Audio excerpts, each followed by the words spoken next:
Re-ranking the NFC after 14 weeks. Where do the 49ers stand? Just saw the Philadelphia Eagles lay an egg to end the week 14 schedule. I have a pretty good idea about who these teams are for the stretch run and more info on Ricky Pearsall and where did he even go in the 49ers offense on today's Locked On 49ers.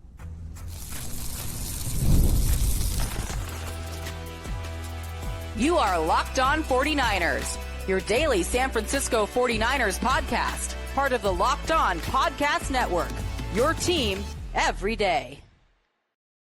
Welcome to Locked On 49ers. Brian Peacock and Eric Crocker at BD Peacock, at Coach Crocky. Thanks, everybody, for making this your first listen on the Locked On Podcast Network, your team every day. And thanks for making this the number one sports podcast network. This episode of Locked On 49ers is brought to you by FanDuel. And right now, if you want to be in the middle of the action, visit FanDuel.com and place your NFL live bets all season long. Croc. What was it? 22-19 total in overtime. The only player that really looked great to me, I don't know. What you tell me, Chargers, Eagles, and I think the Eagles are a big part of this conversation where we're trying to rank where the 49ers are in the NFC. And the Eagles look disjointed. And I'm watching this game, and it reminded me of the 49ers-Panthers game where Brock Purdy was not playing great. They turned it over 3 times. They were still able to win the game. And the Eagles were nearly able to pull off the same thing, but the fourth one was too much in overtime. Throws a 4th interception. He lost a fumble as well, right? So 5 turnovers for Jalen Hurts in that game. The Eagles look really disjointed. I don't know, was it bad offense or good defense in that game? Dicker the kicker is on point. I know that much for the Los Angeles Chargers. But talk to me about the Philadelphia Eagles. Are they a scary team to play in the playoffs? It doesn't feel like it right now. Nah, it doesn't. Here's the thing that makes them scary. All right, they can play defense and they can run the ball. So we know, as people who have covered the 49ers for years, watched the 49ers for years, run game, defense, that travels no matter where you're playing in the postseason. So that's always going to give them a chance. Their biggest issue is I feel like their quarterback runs very hot and cold. You know, he can make some terrific throws. He made one down the stretch in this game to Devontae Smith over the middle. I mean, it was a beautiful throw on 3rd and 16 or something like that. He made 2 really good throws. There was that one, and then there was the one to A.J. Brown that Brown couldn't catch in the end zone. That was a beautiful pass. Then he's thrown 4 interceptions too. Right, but then throws 4 interceptions. So to me, what it looked like was all night, both of these quarterbacks really struggled to get in any type of rhythm. And I don't know if it was the pass rush. Obviously, we watched Justin Herbert. He got sacked, 6-7 times? Yeah, 7 sacks, 33 yards lost in those sacks. And he's kind of running for his life behind a really banged up offensive line. But then he also has to do everything on top of it. He's the leading rusher as well with 10 carries and 66 yards and hardly completed a pass to a wide receiver in this game. Right. So that's an issue as well where, I was like, all right, hey, Ladd McConkey, I don't think we viewed him as a wide receiver 1, but clearly that was their leading receiver a year ago, his rookie season. Got to build on that. You got Keenan Allen. He's supposed to be the savvy veteran, and he's not going to outrun anybody vertically down the field, but why not use him as more of a true kind of big slot? Then you have Johnston, who's supposed to be able to stretch the field. So they have guys that I feel like should be contributing a little bit more than what we saw this evening. It was all on Justin Herbert, whether it was with his legs, running for his life. He pulled off some big runs down the stretch, and that kind of saved them. But their receiver room has to be better. I guess that doesn't matter when you figure out a way to win. They don't really matter. They're in the AFC. What matters most is the NFC and what that looks like. And right now, the Philadelphia Eagles, they still sit atop the NFC East, but they look a little wounded right now. And luckily for them, the Dallas Cowboys just took a bad loss, so kind of evens things out for this week. But Philly, they don't look like the team that's scary. I feel like last year there was more consistency with them, where it never felt like they were this great team until you look up and like, hey, Philly is just not losing any games. And then, Saquon was a 2,000-yard rusher. This game, he broke off the big run, which I think maybe skewed a little bit of his yards, a little bit. I don't think the run game was just hitting all night. It just doesn't look like what we saw from them a year or two ago. Yeah, one of my favorite stats that I've mentioned so many times on the podcast from last season that blew me away was Saquon Barkley's yards before contact. And their run game is not as dominating. Their offensive line just hasn't played at that dominating level that they had in the past. And that's making it a little bit more difficult. In fact, Saquon Barkley is kind of having a similar season to Christian McCaffrey as far as yards per carry goes, and how their teams aren't respecting other parts of the game, and they're not finding as many opportunities before contact and as many opportunities to make big plays.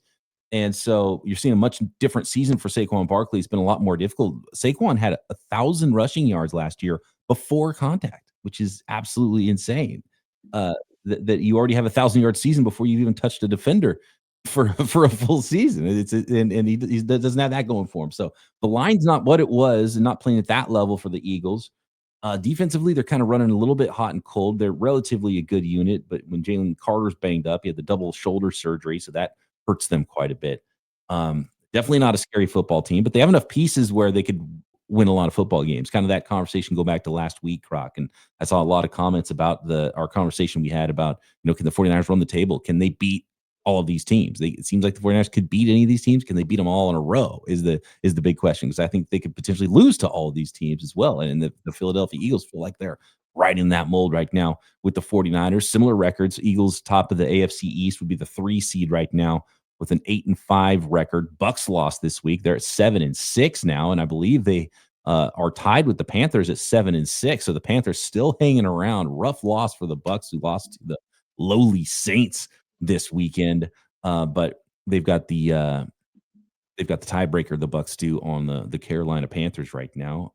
We saw the 49ers beat the Panthers, lose to the Bucks earlier on this season.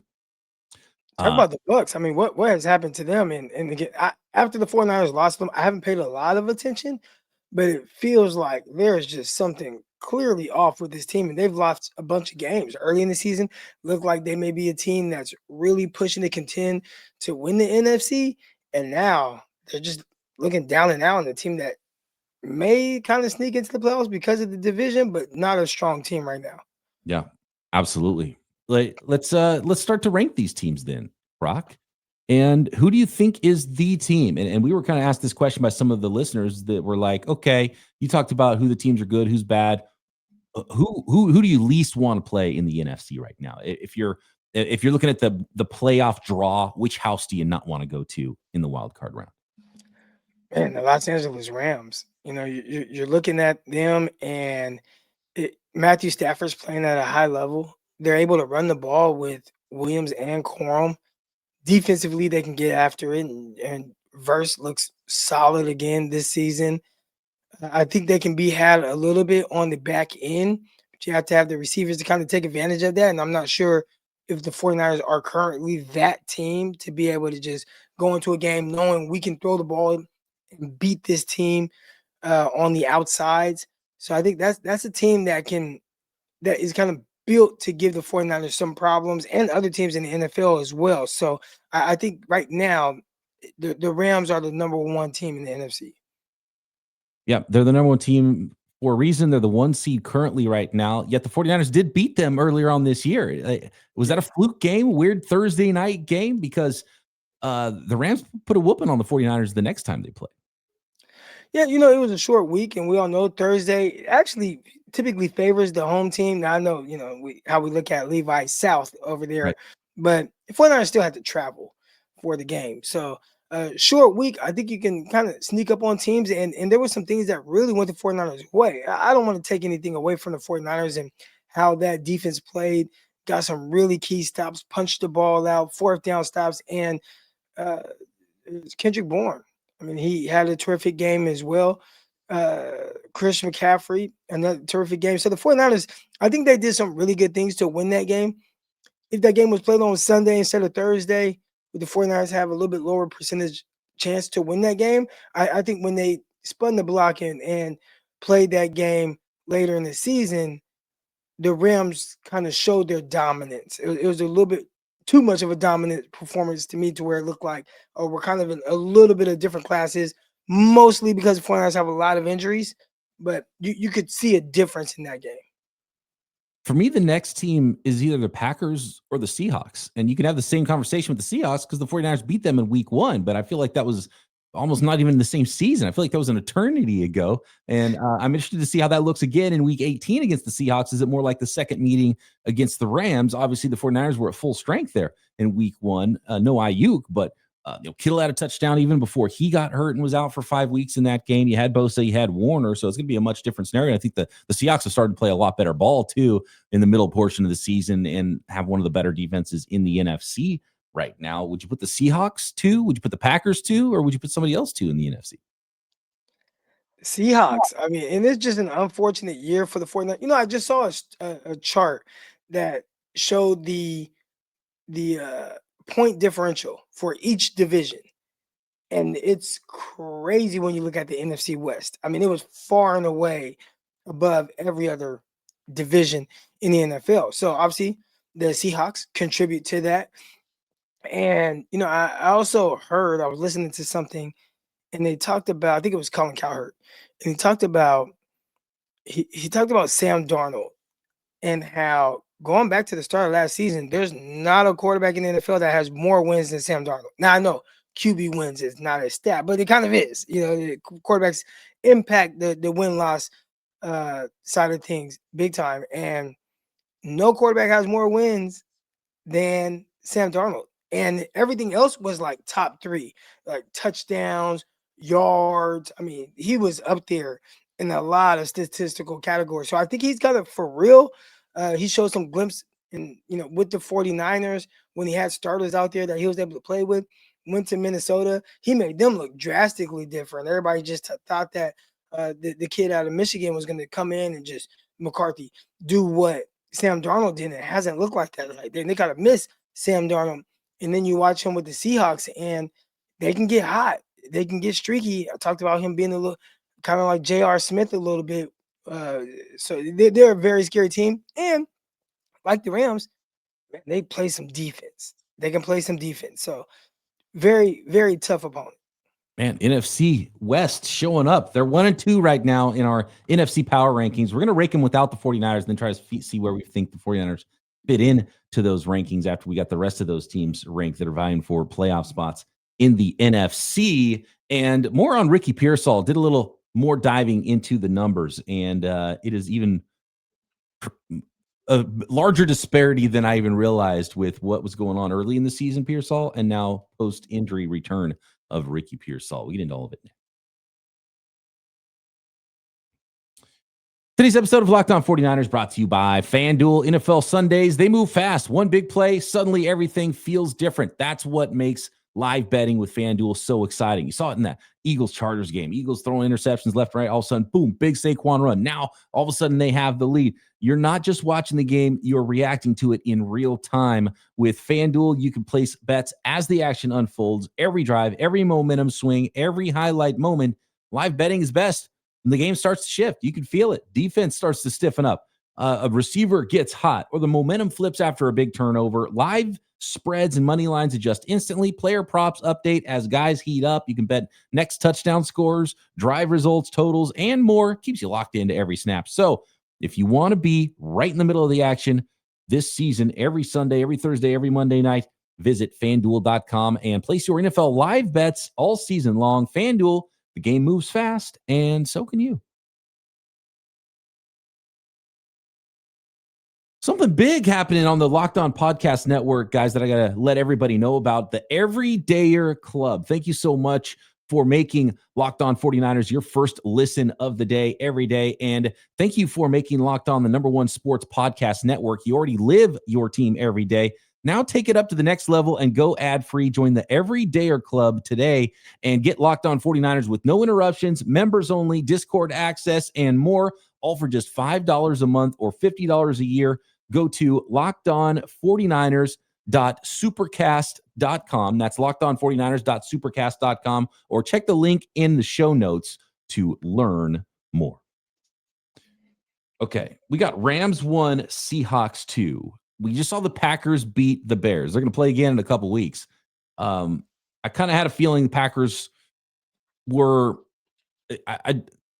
the Bears are definitely, I think, pretty good, and they're getting there. The Packers on paper look better. They just had to be more consistent. And they're kind of playing the opposite of what the Eagles are doing right now. The Eagles are looking a little disjointed and a little inconsistent. The Packers are suddenly getting very consistent. Their quarterback is playing at a high level as he did on Sunday. You've got multiple playmakers, even with Kraft out at tight end. You've got a good running back. You've got a good offensive line. You've got a defense that's playing really well. I think Jeff Hafley might even get some head coach interviews, the new DC over there, former 49ers coach as well, who's the defensive coordinator in Green Bay. And you've got one of the better, if it wasn't for Myles Garrett, maybe the best defensive player in the NFL in Micah Parsons on that side of the football, who can really harass quarterbacks. So I think you got to have the Packers in the top 3 right now, Crocker. Definitely, man. You talk about defense, right? And I think that's the theme right now.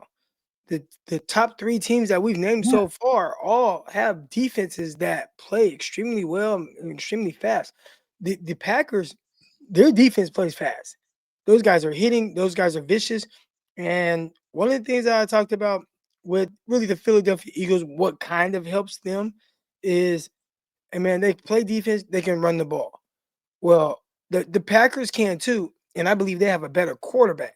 So I definitely have them up there at 3, 0 issues with that. And Brandon Jacobs, man, he's been awesome. He's been an awesome pickup for a guy who the Raiders were a little reluctant to pay. They didn't want to give him that money, and he did everything for the Raiders. Even led the NFL in rushing one season. Now Green Bay is like, oh, it's just fun. He come out here playing this snow, and he did some things, getting some yards that weren't there to be had. He's been terrific for them. So I think the thing that's coming along right now that's really helping Green Bay is some of these young receivers. It's kind of this receiver room by committee, but Watson is starting to kind of separate a little bit more as being that big playmaker guy. So if he continues to do that, Josh Jacobs continues to run the ball extremely well, that defense continues to fly around, and a team potentially having to travel to Green Bay, that's a very dangerous team. I do feel like the Bears are good, but they're a watch out for them in 2026 team. Like they just need one more offseason, right? And then that'll all kind of come together. And who knows, maybe a powerhouse team next year for the Bears. Not a little too green for me right now. So Lions 4, not counting the 49ers right now. Rams, Packers, Eagles. You go Lions over Eagles? Yeah, no. Eagles? No, just because this game that the Eagles just lost, I mean, the quarterback turned the ball over 5 times, but the defense gave them every chance to win this game. Justin Herbert didn't play exceptionally well. Now, we talked about it. He's kind of fighting with one hand behind his back, like not the best supporting cast offensively. Their offensive line is like ripped to shreds with injuries, and they're missing some big guys there. So those things matter. But the Eagles defense, they made life very uncomfortable. And if I'm looking at them against other teams or even against the 49ers, I feel like they can make a quarterback very uncomfortable as well. And then they can run the ball.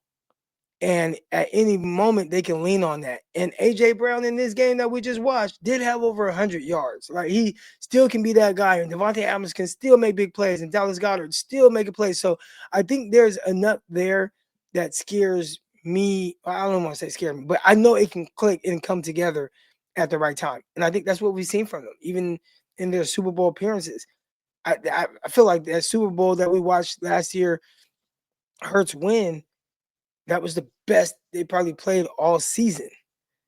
So we know that they kind of have that in their back pocket, especially with this group who has kind of been there, done that. And they're nasty up front. They can clog holes and make it very difficult for opposing offenses to be able to run the ball or get anything really going. Where do the 49ers rank amongst these teams in the NFC? And some very telling stats on Ricky Pearsall and his usage since he's returned from injury. Next. Today's episode of Locked On 49ers brought to you by Mint Mobile. You know, there's no reason to let big wireless drain your wallet, especially during the holidays. Right now, Mint Mobile is running their best deal of the year. All of their unlimited plans are 50% off. That means you can lock in 3, 6, or even 12 months of unlimited premium wireless for just $15 a month. It's the easiest way to take your overpriced phone and overpriced phone bill and give it to the full Scrooge treatment. And what makes it even better is how simple Mint makes it to switch. No contracts, no nonsense, just real savings and real quality service. Switching to Mint lets you keep your same coverage at a lower price. Setup takes only a few minutes. You can bring your own phone and number without any issues. So turn your expensive wireless present into a huge wireless savings future by switching to Mint. Shop Mint Unlimited plans at mintmobile.com/LockedOnNFL. That's mintmobile.com/LockedOnNFL. Limited time offer, upfront payment of $45 for 3 months, $90 for 6 months, or $180 for 12 months. A plan required. That's $15 a month equivalent. Tax and fees, initial plan term only. 35 gigabyte may slow when network is busy. Capable device required. Availability, speed, and coverage varies. See mintmobile.com. Okay, Croc. So we got Rams, Seahawks, Packers, Eagles 4, Lions 5, Bears, then Bucks 6, 7. Yeah. Okay. I'm with you on that. Bears. The Bucks looked good when they played the 49ers, but man, have they stumbled since then. What happened to Egbuka was like rookie of the year runaway. All of a sudden, Tedero McMillan started going off, and Egbuka's kind of fallen off, and it feels like everybody in Tampa is kind of falling off there. And then you've got, the Panthers after that, who I don't think are a real threat, but who knows? Maybe they could overtake the Bucks, but that's the only team that's really worried about the Panthers. And then you got the Dallas Cowboys, who are nearly mathematically eliminated after that Thursday night loss at this point. But I'd probably rather play. I don't know if I'd really want to play the Dallas Cowboys right now, to be honest. And they might be just as scary to play against as some of these other teams in the bottom half of that list. But Croc, now the question becomes: Cowboys are weird because they can get hot offensively. Yeah, right. They're a very weird team, but they're kind of never out of a game because Dak Prescott can kind of throw them back in. He kind of does the whole Tony Romo thing a little bit. Yeah. But very, very, very weird team. And got a lot of guys back. They run the ball, and I don't, I'm not scared of what. And I think Williams is a solid running back, but like whatever their usage is with him, he doesn't scare you, or their run game doesn't scare you or anything like that. But their defense doesn't scare you. I think their defense can be had for sure. Yeah. It's really just Dak Prescott getting hot. Well, the defense is a lot better than it was at the beginning of the year. They had second worst to Cincinnati's defense most of the season, but after the trade deadline, you had a real star player in Quinnen Williams. And then they got Overshown, their best linebacker, back. They got their rookie in Savon Ravel, who's had a little bit of ups and downs, but has looked pretty darn good since he's returned as well. He had a college ACL that he finally came back from. So they're definitely better on defense than they were earlier on in the year. But so now the question is, where do the 49ers slot in here, Croc? I think they got to be behind the Rams, probably behind the Seahawks the way they're playing, probably behind the Packers. There might start to be a gap there between 3 and 4, between the Packers and the Eagles. Record-wise says that they should be there, but as banged up as they are, can you put them over the Eagles, the Lions, Bears, and Bucks? They lost to the Bucks head-to-head. That's the tough part, right? And even looking at, you look at a lot of these 49er wins, I'm not quite sure. 49ers are a tough team. They are tough because it feels like they've been here for you in the comments, man. Be careful. Yeah, they've been here before. They've done this before. They've had that season where it's like, it don't quite look right. Then they win 10 games and boom, they're in the NFC Championship game. Like we've seen this. The injuries that they currently have scare me more this season than it does in those, and it makes it kind of weird to know exactly what type of team this is.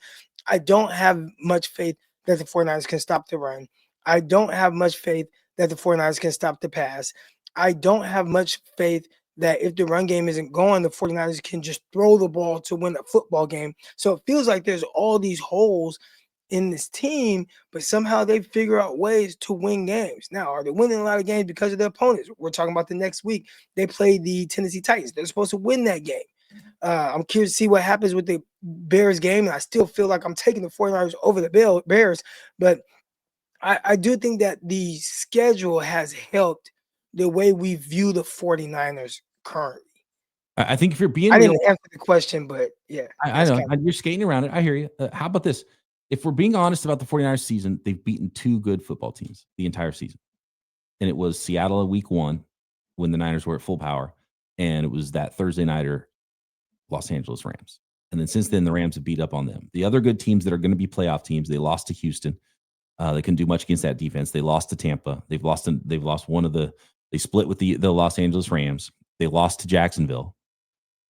So the teams they've beaten, besides the Seattle week 1 and Thursday nighter week 5 Los Angeles Rams, they've beaten Arizona twice, New Orleans, Atlanta, New York, Arizona again, Carolina, and Cleveland. So the best win aside from Rams and Seahawks is the Panthers win, probably 20-9 in week 12.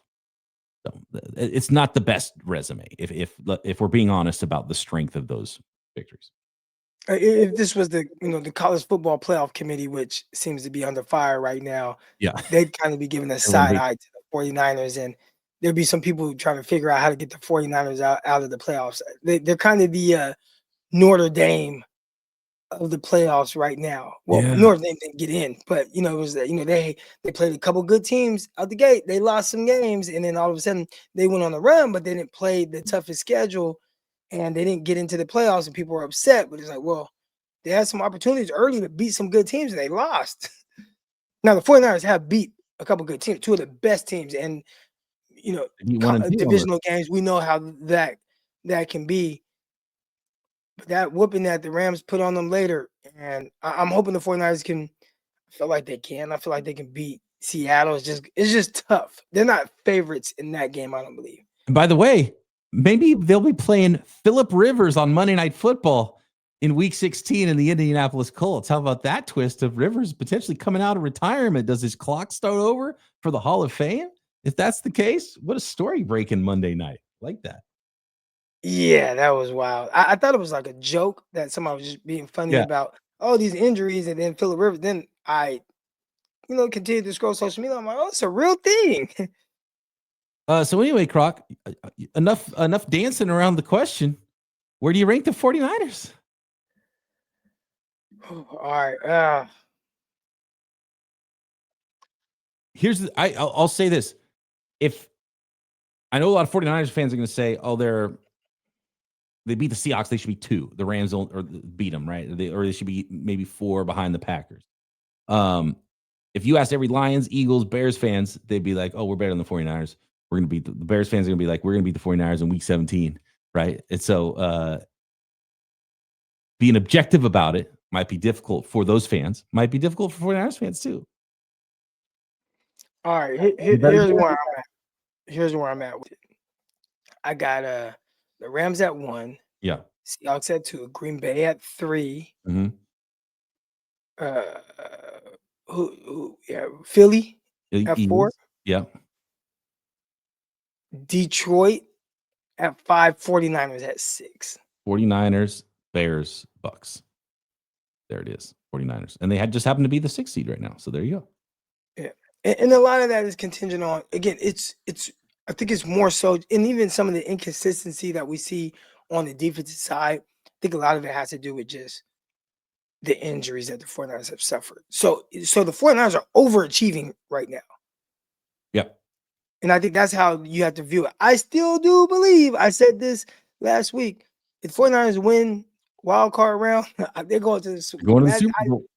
I feel like they'll figure it out, and that'll legitimize them and make them feel like, oh no, this 49ers team is for real. And I do believe the NFL will view them that way come postseason. But they have overachieved. Yeah, they have, based on all the injuries they have. But they've overachieved for a reason. I think they're a well-coached football team, and they do have some very important pieces that are still around. Is that enough to go on a deep run in the playoffs? We are going to find out. And stay tuned, everybody. Let's talk more Ricky Pearsall tomorrow, because I got some stats I really want to bring up. We kind of ran out of time here doing this rankings for the NFC. So Winky Wednesday, let's talk Ricky Pearsall, his usage. I've got some stats on what that's looked like pre and post injury for him in the 49ers offense. And we'll have the Wink Watch as we always do. And thanks everybody for making us your first listen. And how about let us know where your Locked On 49ers ranked in your Spotify Wrapped. Prove it on social media. Secure a free month of our brand new Everydayer Club. Just tag our national Locked On Podcast Network account on any social platform, and we'll drop you a code. Be one of the first to join the Everydayer Club and get your favorite show ad-free and exclusive access to members-only Discord channel and some merch as well. For those of you on video, we send you to the first ever 24/7 national NFL YouTube channel on audio. So be sure to make it your second listen, Locked On NFL. Thanks everybody for tuning in. Talk to you tomorrow right here, Locked On 49ers.